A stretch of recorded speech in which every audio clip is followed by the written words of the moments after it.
Hi dear friends and subscribers, welcome back to Cricket Happenings, and this part of this Cricket Happening show, your host Ram is going to look with you over the one is about the team selection, as Australia have announced a 17-man squad which is going to be touring India. I will have a brief look at that squad, and tomorrow there are two matches which are beginning, but one is the mouth-watering series which is beginning, and that is tomorrow going to be played at the Bull Ring. That is the Wanderers in Johannesburg, as it is nicknamed, the Bull Ring there. And we are going to have Pakistan begin their first test match of the series, as they are going to take on South Africa in the first test match of the series there.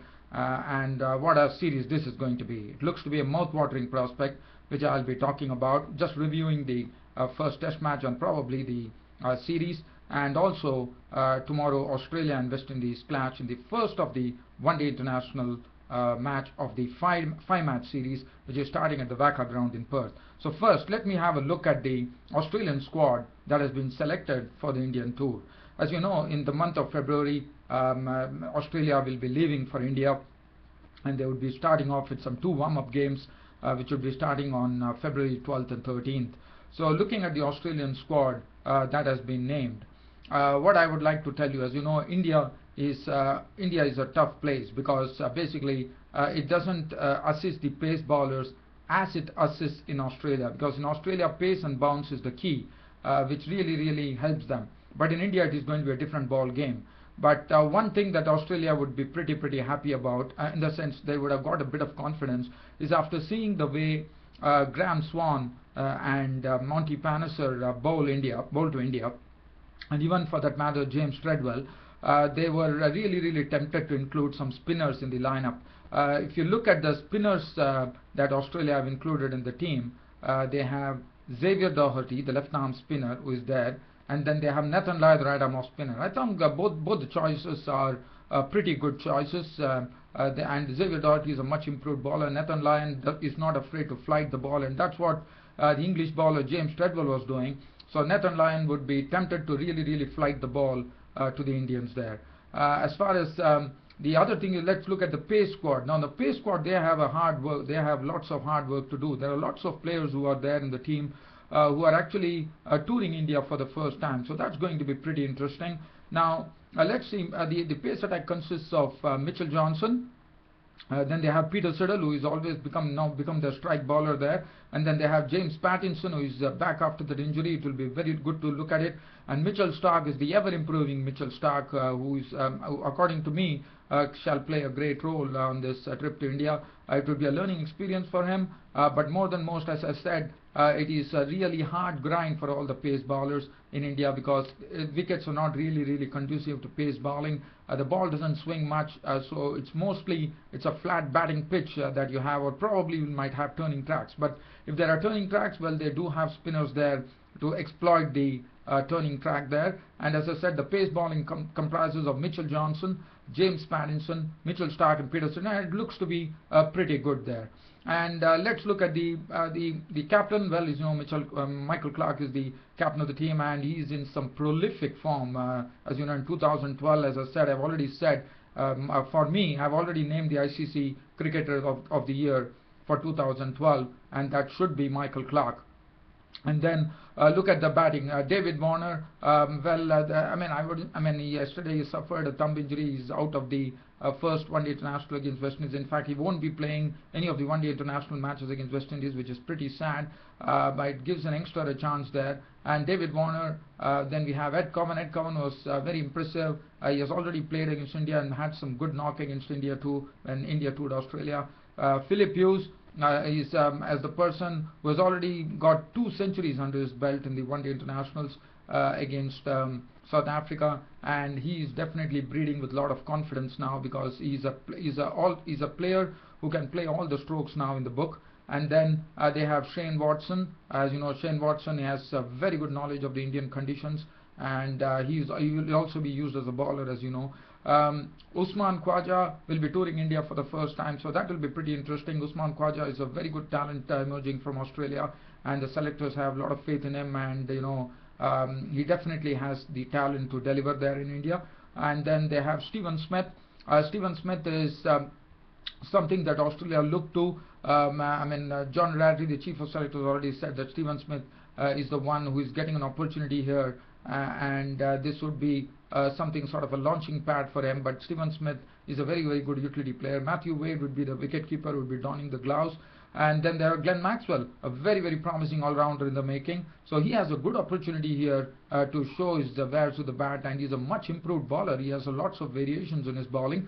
And then Moises Henriques, the all-rounder, has come into the squad. Now he's another all-rounder. So what it does is that Australia have some genuine all-rounders there. If you look at the team, they have Shane Watson, they have Moises Henriques, who has also played in the IPL, so he also has some knowledge of the Indian conditions. And Glenn Maxwell is the other all-rounder. So Stephen Smith is also an all-rounder. So they have lots of all-rounders in the mix too. And I think it is a pretty decent squad that Australia have selected. And as I said, in India, it's not going to be easy, but definitely they would have got confidence from the fact that England didn't allow India to. England had the upper hand in the test matches, as you know. So that is going to be pretty interesting to watch how the Australian pace bowlers go in India. But I thought it was a very decent squad. A lot of injuries which are there. Ben Hilvernos is injured, so he has not been really taken. There are a lot of injury problems too for Australia. But I think it's a pretty decent squad that has been selected for the Tour of India. So now I'm going out from here, and I'm going to do a brief preview of the Pakistan versus South Africa, the first test match which is coming up tomorrow of the series, and it is going to be played at the Bull Ring, that is the Wanderers, as it is fondly called, Wanderers in Johannesburg. And I'm told, and what is going to be very interesting is, according to me, this is going to be a very interesting series, and it is going to be a mouth-watering prospect, because if you look at the teams there, South Africa definitely have their home advantage with the bounce and everything, but South Africa is almost matched by pace. If you look at the South African pace attack, it consists of Dale Steyn, Morne Morkel and Vernon Philander. Now look at Pakistan, what they have. They have Junaid Khan, who's a much improved bowler. He can swing the ball both ways, so he can bring the ball, he can get the ball to go out, but he was doing very well against India. He was a much improved bowler. Now if he could actually get that in the test matches, and I'm sure he would be able to, because we'll also have the slips in place there. So Junaid Khan would be very cleanly watched. He's a left-arm seamer, will get the ball to jag in and jag out. And then Mohammad Irfan, to me, should definitely make his debut, because Mohammad Irfan, as I said, tomorrow when he makes his debut, he will be the tallest player ever to play Test cricket, and what a proud moment that would be for Mohammad Irfan when he makes his debut and walks outside into the Bull Ring at the Wanderers in Johannesburg tomorrow. Mohammad Irfan would be quite a prospect, and I am also told that this pitch, what they have done is the groundsmen have decided to leave the grass on the pitch, so that itself says that this is going to be pacey and it is going to be bouncy. So I'm sure Mohammad Irfan should be included, and Mohammad Irfan is a very tall bowler. He's the tallest bowler in Test cricket now. Once he enters, he will become the tallest bowler in Test cricket. I think he would have he would be going past. In fact, Joel Garner of West Indies was holding the proud record. Now it would belong to Mohammad Irfan of Pakistan when it happens tomorrow. Well, but Mohammad Irfan would be a good prospect, because if he bowls in the right lines, I'm sure he will get some very good bounce. There will be pace, and that would be a very good thing that one would like to watch, because a tall bowler bowling, it's not easy for the batsman, but it would be a very good test for the South African batsman, according to me. And then they have Umar Gul, who is such an experienced bowler, so he has lots of experience that he brings in. And Saeed Ajmal, the world-class off-spinner in their ranks. Now that is a plus for Pakistan, according to me. After all these pace bowlers, they also have Saeed Ajmal, right-arm off-spinner. So South Africa are not the ones who are going to be getting relaxed anyway, because once the pace bowlers are over, it's the turn for the spinners to come in and bowl. So that is going to be pretty interesting. And look at the Pakistan squad. Mohammad Hafiz is in some good form. Nasir Jamshed will make his debut. Now Nasir Jamshed is another player who has been doing pretty well in 2012, and I think he's almost taken the place, according to me, of the person. He will be. I'm sure he's going to be a permanent feature of the team now. He has all the shots, and he would be the person who would be partnering Mohammad Hafiz, so he would be making his debut. And Nasir Jamshed I'm sure he's going to get a lot of runs for Pakistan. So Mohammad Hafiz and Nasir Jamshid and Mohammad Hafiz are the ones who played well in that tour match, the first tour match which Pakistan faced against the South African Invitation 11. So Mohammad Hafiz and Nasir Jamshid were there to get some runs for them, and they had some good opening partnerships. So that would have given them a lot of confidence. Azhar Ali is a perfect test batsman, and his technique is absolutely exemplary. I mean, he has some tremendous technique. Of late, he has not been amongst the runs, but I'm sure he's definitely soon going to catch up. And then Misbah ul Haq is the captain, who's a very cool as a cucumber captain there. Asad Shafiq is another talented batsman, so he would be playing. And Sarfraz Ahmed, the wicketkeeper, also had some runs in the tour match. And I think Pakistan are absolutely well equipped there. As far as South Africa are concerned, the home advantage in their favour, having beaten New Zealand 2-0, and also being one up in the sense they are the topmost team in Test cricket today, led by Graham Smith. Now that is a significant and a proud moment for Graham Smith as he walks in tomorrow at the Bull Ring in Johannesburg, as he would become the first player from South Africa to have captained in hundreds of tests. So tomorrow will be his 100th test as captain, and he would like to actually win this particular match, start this series on a bright note. And Graham Smith, what a moment it would be if Graham Smith could actually go on and win this match against Pakistan. And then the home fans would be absolutely delirious, I'm sure. And then Alvaro Peterson, who's in some good form. Hashim Amla, he's almost rivaling Michael Clarke for the ICC Cricketer of the Year with tons of runs under his belt. And he's a tremendous player to watch. Jack Scalise is a pretty experienced campaigner. A.B. de Villiers is back after that penalty. I mean, he was out of the one-day internationals in New Zealand, but he's back here, so that will make a big difference. And Faf du Plessis is in a tremendous form. One knows what he did against Australia and New Zealand, and he's already has some century under his belt, and he would be raring to go. Dean Elgar is also a prospect. He also has a maiden century now. Now Vernon Philander. Now look at the pace attack. That is going to be the key. Vernon Philander is the one who is going to be very keenly watched, and he is the one who can trouble any opposition in the world, because he has all the tricks in the book to trick the Pakistanis. And then they have Dale Steyn and Morne Morkel. Dale Steyn with his express pace and Morne Morkel with his pace and bounce, and Robin Peterson will be the left-arm spinner.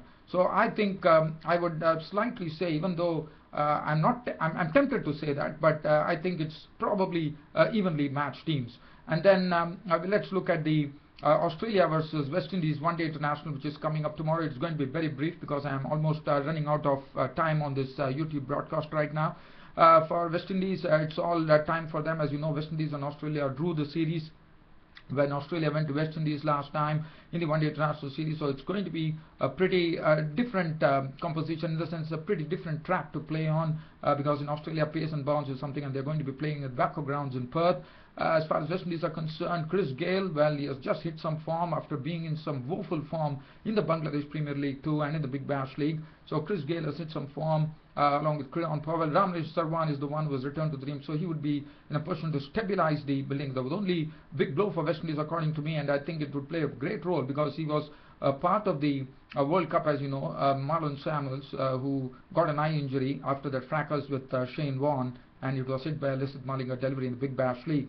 Now that is going to be sorely missed, because he contributes in all the three departments of the game, and I think that is going to be sorely missed. Then the brothers, Darren Bravo and Dwayne Bravo, Kieron Pollard, the big hitter of the ball, Andre Russell, who already showed his pyrotechnics in the previous in the first tour match of the Prime against the Prime Minister's 11 there. Dan Sammy, the captain, always leads by example. Devon Thomas, the wicketkeeper, Tino Best, and Sunil Narine. Now Sunil Narine was bowling well the other day too on the first match. And Australia, well, Aaron Finch has been given a long rope, so he has been Phil Fuse, and Aaron Finch will open the innings, and especially with David Warner not being there, hit on the thumb. Aaron Finch is getting another opportunity, but he didn't really fare well against New Zealand. But probably Australian selectors have a lot of faith in Aaron Finch, and they were going to persist with him. So that will be interesting to see whether Aaron Finch gets going tomorrow. And then Michael Clarke, the captain, Usman Khwaja, talented batsman, George Bailey, Matthew Wade, the wicketkeeper, Glenn Maxwell, James Faulkner is there in the team who did well, Mitchell Johnson, Mitchell Stark, and Clint McKay would be holding the pace operations. Well, as I said, I'm running out of this, time on this YouTube broadcast. My YouTube broadcast is about to end. Thanks for your company, and thanks for watching Cricket Happenings. Your host Ram will be there to cover both the matches tomorrow and give you the match reports. Until then, it's goodbye from your host Ram. Thank you.